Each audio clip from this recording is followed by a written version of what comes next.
I'm Chip Fry with Awareness Media. We come to you today from the 84th Annual American Diabetes Association Conference with over 18,000 dedicated individuals in attendance. We are here with the leadership team of Biomed Industries, Dr. Lloyd Tran, Dr. Zung Tran, and Mr. Michael Willis. Biomed is a biopharmaceutical company developing a breakthrough new treatment for diabetes obesity using a novel new quadruple receptor agonist by the name of NA931. Dr. Tran, could you please give us a little background on how you were able to make this amazing drug discovery? Thank you, Chip. The discovery of our drug, NA931, is unexpectedly and come as a surprise to us. Over the past many years, we spent a lot of time research on the drug NA831 for the treatment of dementia and Alzheimer's disease.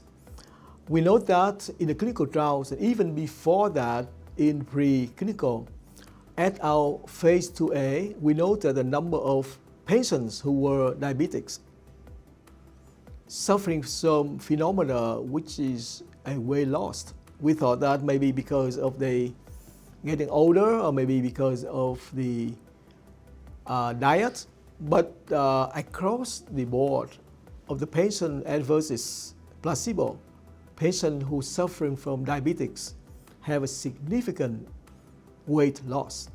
We note that, but we did not back any further until another drug we work on, NA921. This drug designed for the treatment of Rett syndrome, mainly for children, normally teenage girls. And surprisingly, 1/3 of the teenage girls who had Rett syndrome, but also comorbidities, including pre-diabetics, they lose weight up to about 12% of their weight loss. And that came as a surprise, but it's not a surprise to us. However, they get better, not only because of the treatment of Rett syndrome, but they get better because of they're able to reduce their glucose management, and they're able to manage their glucose along with diabetics avoidance. So that comes to our conclusion, there must be a linkage between neurological diseases, disorders, and diabetics, and particularly obesity. Further research indicates to us there is a clear linkage between metabolic diseases and the central nervous system.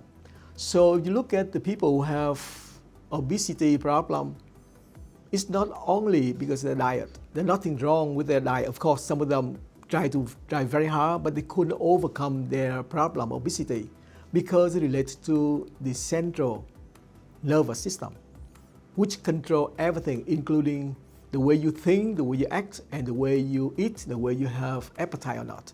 So thanks to the observation, we decided to further advance our study, and from there we developed a new drug, which is the analog of the previous drug for dementia. We call it NA931 for the treatment of obesity. Michael Willis, could you please share with us a little bit about the background of the company as well as your meeting at the conference and what you hope to accomplish? We're here at the ADA conference to present two very important papers. One, of course, on NA931 and our recent animal trials data. We're soon to launch a phase 2 trial with humans for this drug. And the other paper we're presenting, and it's really one of the main drivers of what we're doing here as well, is that we've observed through published information, published clinical trials, the two major drugs that are on the market today. One from Eli Lilly, one from Novo Nordisk. They're two different drugs, but they essentially are targeting either one agonist, GLP-1, or two agonists, which is GIP and GLP-1. Some are working on a third. I think Lilly is working on a third agonist target as well. But the problem with those is that they cause tremendous and very serious side effects in patients. Certainly, you've read about nausea, diarrhea. A lot of patients stop taking those drugs because of those kinds of side effects. But a very, very serious side effect accompanying those drugs also is muscle loss. And a lot of these people are older people. They can ill afford muscle loss in their life, because you need those muscles to keep balance and things like that. So, we are trying to address a very, very serious issue. And as Lloyd will explain a little bit later for you, it's all about balancing these hormones. And the sort of the key component in that balance appears to be insulin. So that's, I'll stop here and let Lloyd finish, with more detail on that. Very interesting. And Dr. Zung Tran, could I ask you to explain how you were able to derive the necessary data and meta-analysis to allow you to conclude the compound would provide the necessary mechanism of action for the safe treatment of diabetes, obesity? Yeah, what I did was I looked at the two drugs from the major manufacturers. That is semaglutide, which is Novo Nordisk, and tirzepatide, which is Eli Lilly.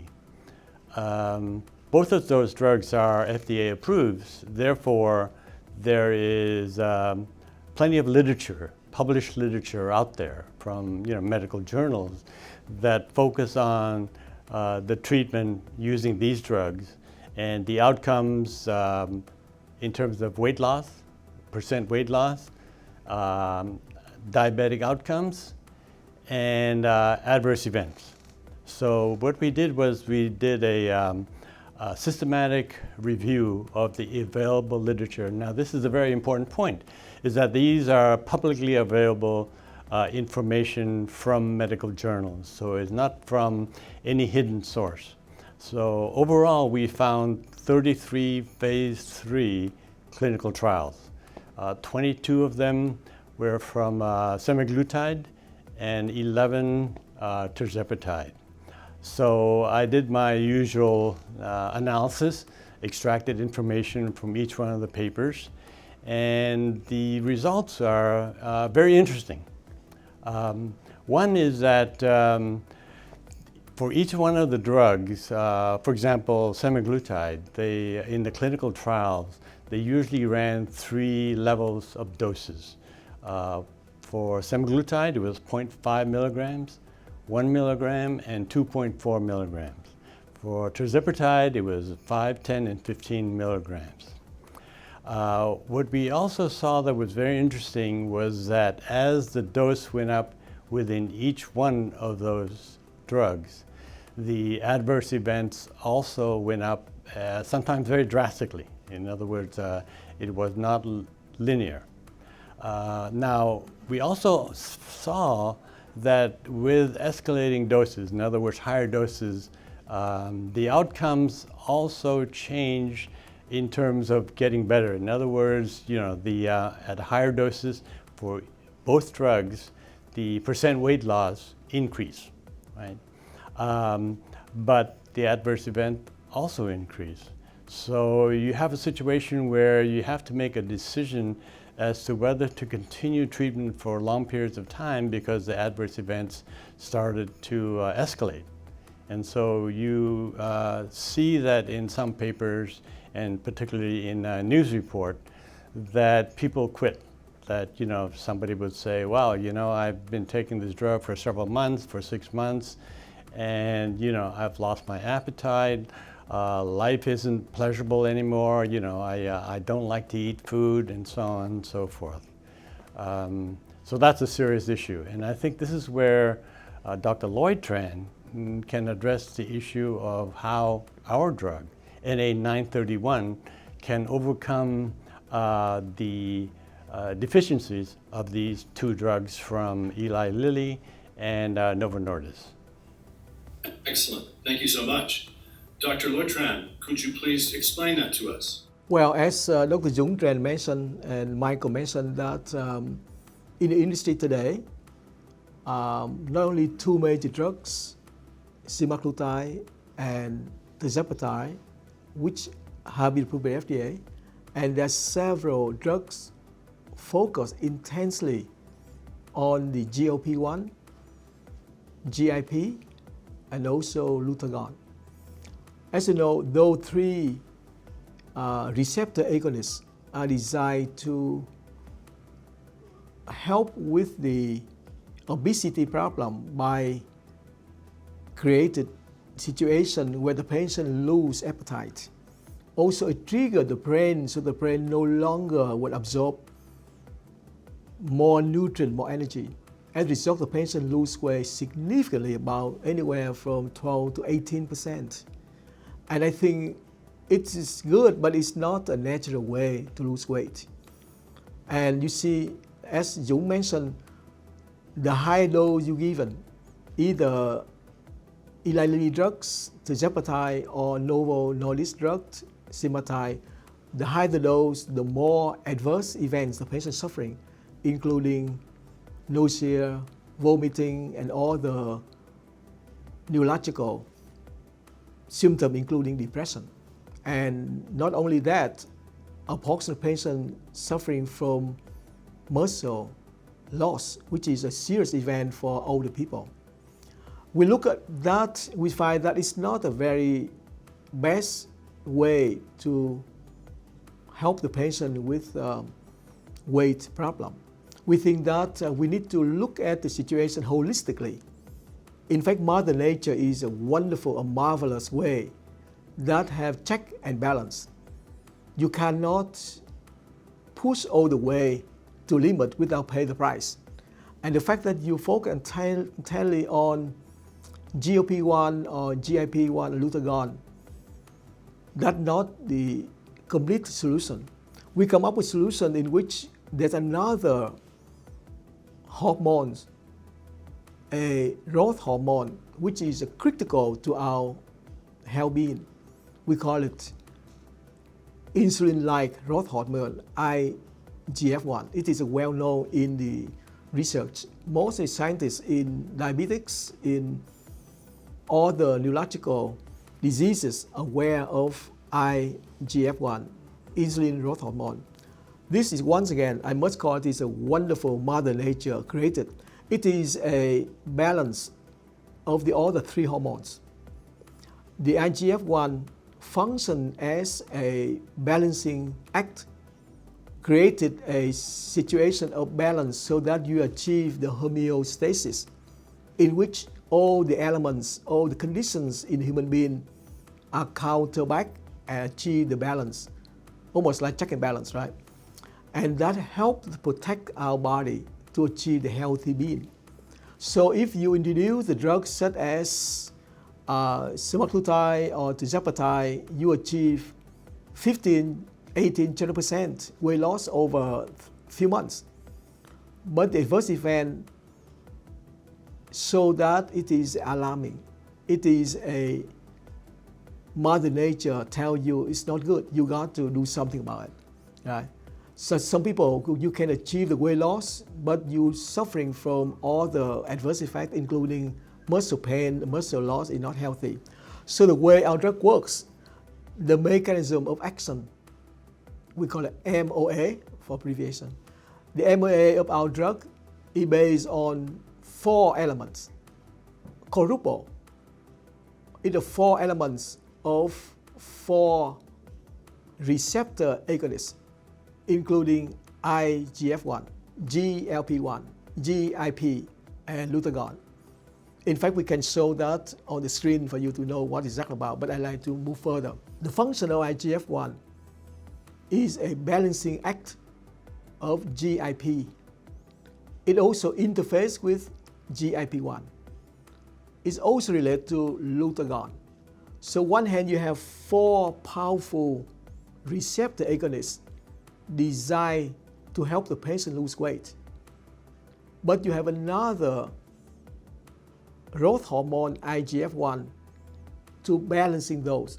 For example, if you take the drug such as Novo Nordisk, semaglutide, The way the drug works is that it deprives the patient from hunger.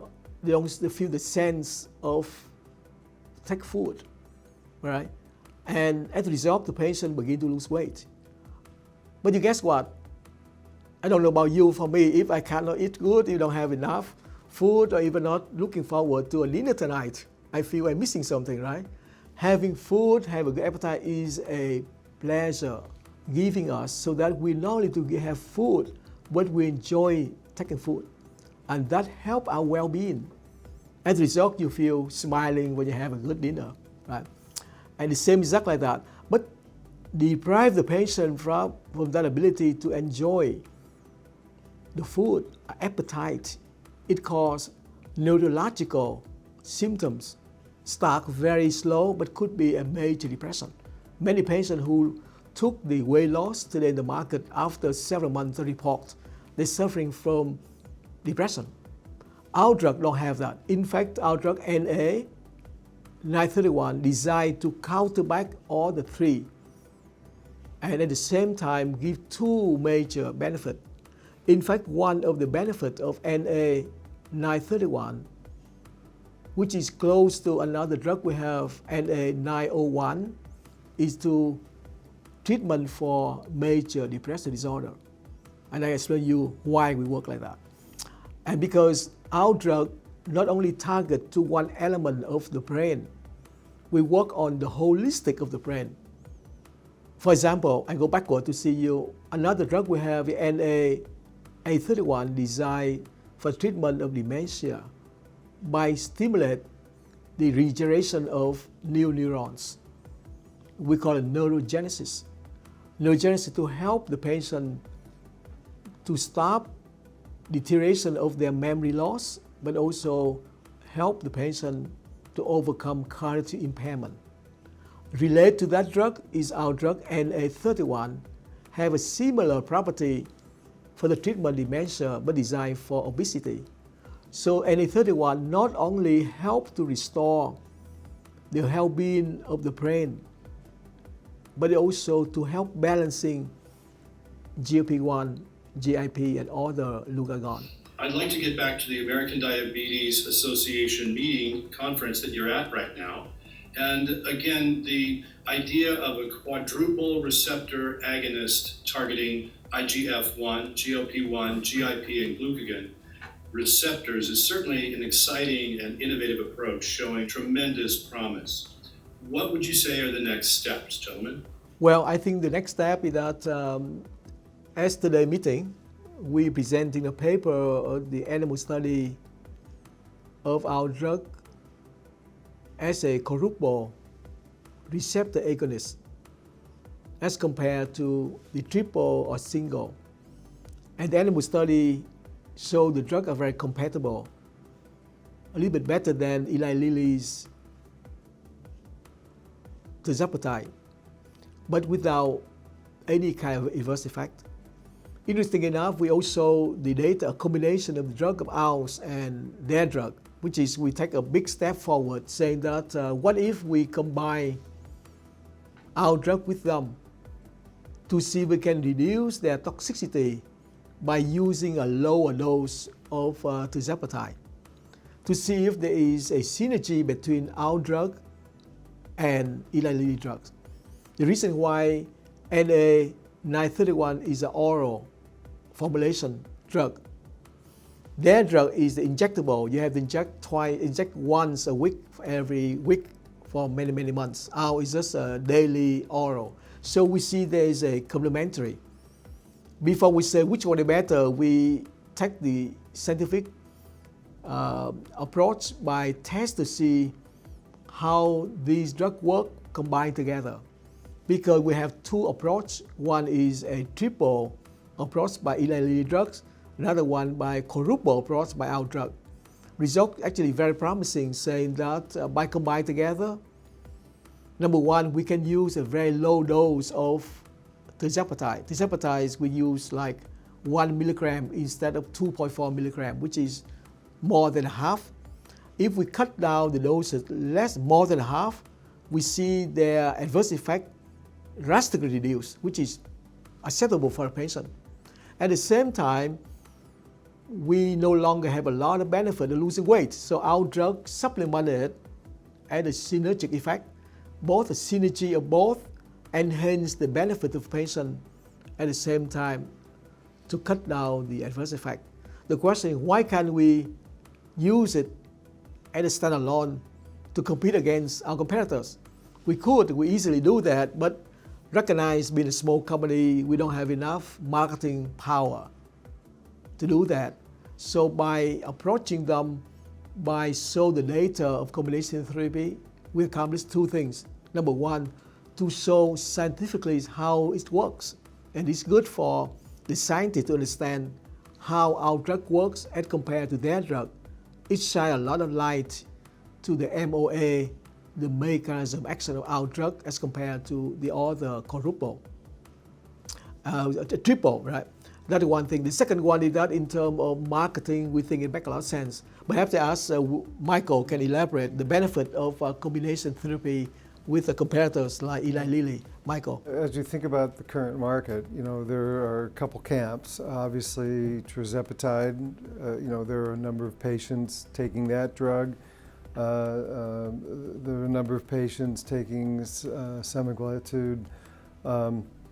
But in combination with our drug, we can access every patient.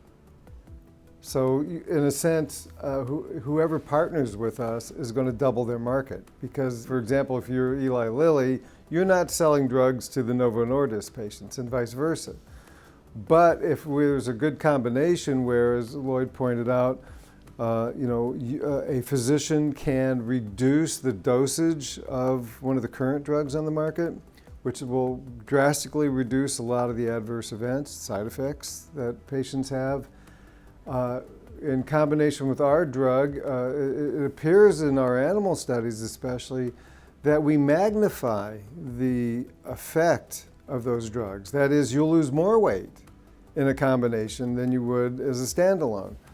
So, it's really a double whammy that addresses the entire market. So whatever new product comes on the market, if it's, following the path of either a Lilly drug or a Novo Nordisk drug, which is likely because all the, you've heard of like Viking Therapeutics, for example, they're a GLP-1 and GIP drug.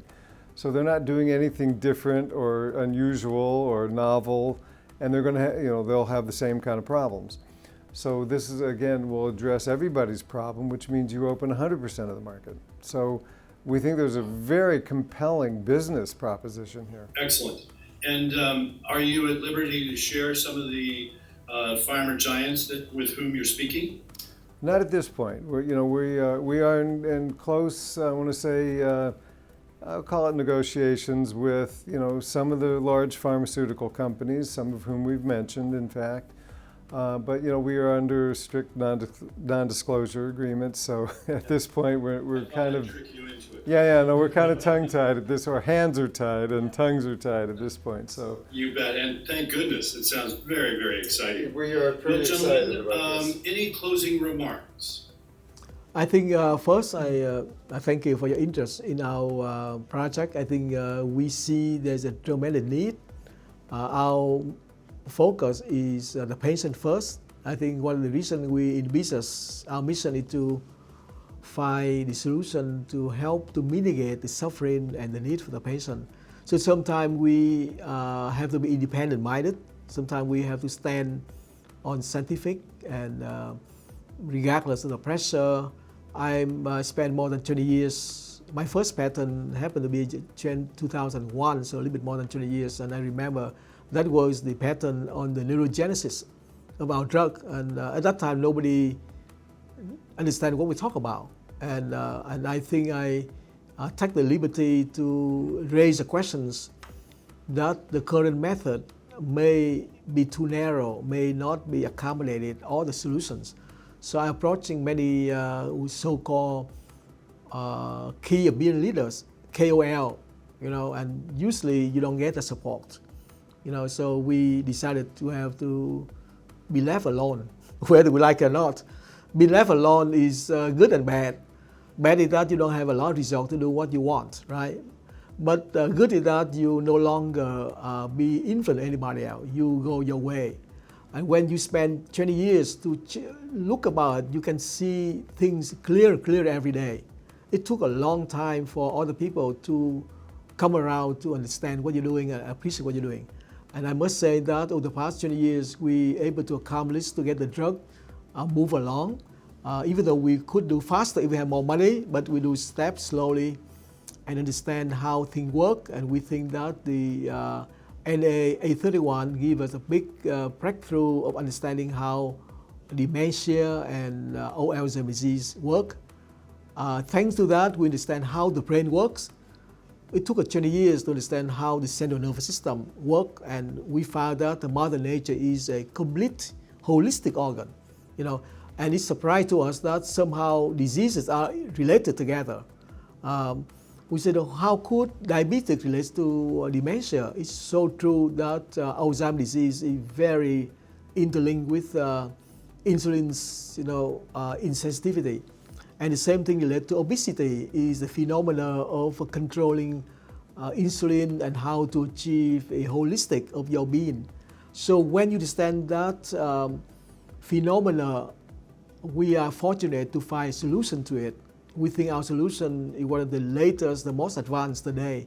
Particularly at the ADA conference, there are many, more than 18,000 participants. Most of the paper are the same kind of same trend, right? We are one of the only one that come in with an alternative approach. In fact, we're not far different. We actually add one new dimension to make the whole equation successful. I think many companies spend years to achieve the benefit of GLP-1 and GIP and glucagon, and now we take one step further to go from triple to quadruple, which is a progress of scientific research. And we're very fortunate to be part of the scientific frontier. So we hope that we got the support from the community to help us to have enough capital to do the phase 2B and phase 3 for obesity. Not only obesity, we also have another drug, NA941, for liver diseases, which is very related to obesity as well. Thank you. Excellent, excellent. Well, congratulations, gentlemen, on this amazing drug discoveries that you have made and the progress using finding new compounds to be able to treat all these different neurodegenerative diseases. It's thoroughly exciting. So again, we're coming to you from the 84th Annual American Diabetes Association Conference, and we thank you for your attendance, and good luck. Thank you. Thank you. Thanks, Jeff.